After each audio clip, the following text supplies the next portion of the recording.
muškato za ti ćeš najmije Черга.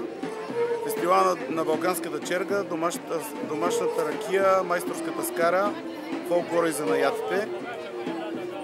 Балканска черга е една своеобразна сцена, на която всеки един творец може да се изяви.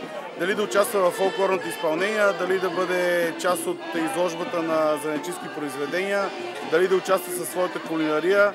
Знаете, днес беше фолклорната изложба, на която участваха доста представители със своите баници, зелници, погачи, печива. Много красива изложба.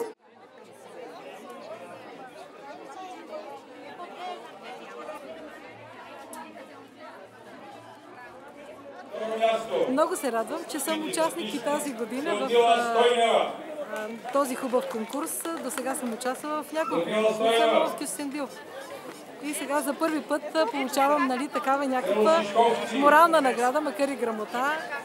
Аз съм се научила да правя зелник от моята майка, която е страхотна кулинарка.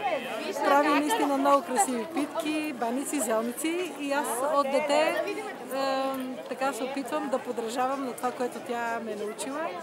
И много се радвам, че най-накрая моя труд беше възнаграден с една такава хубава награда.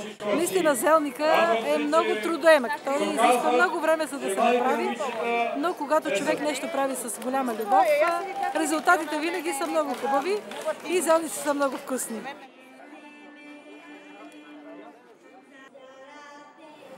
Възхитени сме от този събор. Много е хубав. Втора година вече идваме. Доволни сме много, че е създаден този събор. Значи фестивал е много хубав. Няма доста самодейци.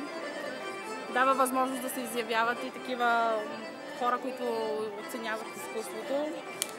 Ние представляваме изцяло ръчна изработка, неща. Техниките са декупаж,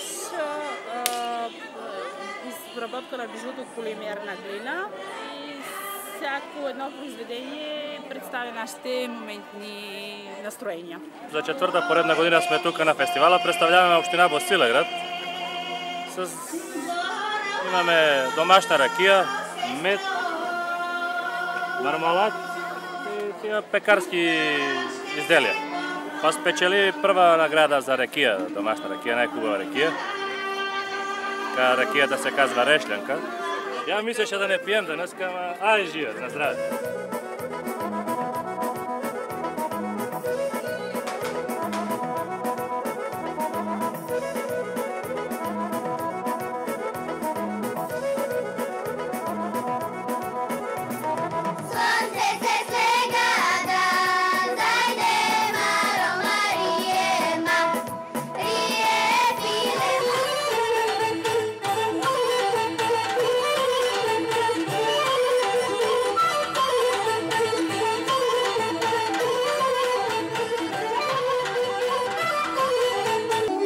Радвам се, че такъв фестивал се провежда в нашето село. Идват гости от Сърбия, Македония и много се ставя от цяла България.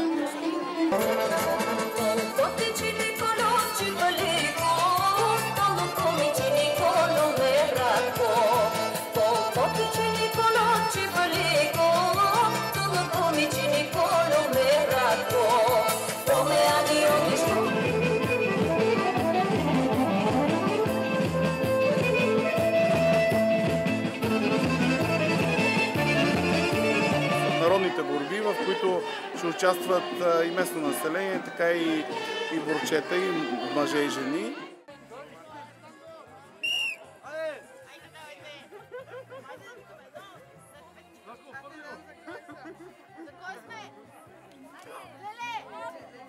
Няма точки тук. Става, давай! Две на една!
Щастлив съм благодарение на публиката, иначе не ще се щастлив.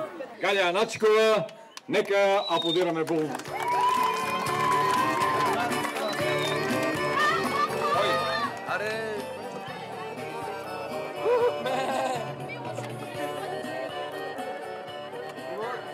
Една черга, на която се събираме българи, сърби и македонци, на която всеки един трябва да се представя своя обичай, своята култура. Целта на чергата е да запазиме този обичай и култура и да го за поколенията и най-вече да наблегнем на региона, на неговите културни и исторически забележителности, които не са никак малко. Знаете, Шишковци е майстора, майстора е творил тук, така че и тук вече творят студенти и творци от цяла България. В момента е поставена изложба от тези студенти, които твориха тук, така че може да се види. Уникално е мястото. Елате, заповядайте. Балканска черга предоставя едно изживяване, което е неповторимо.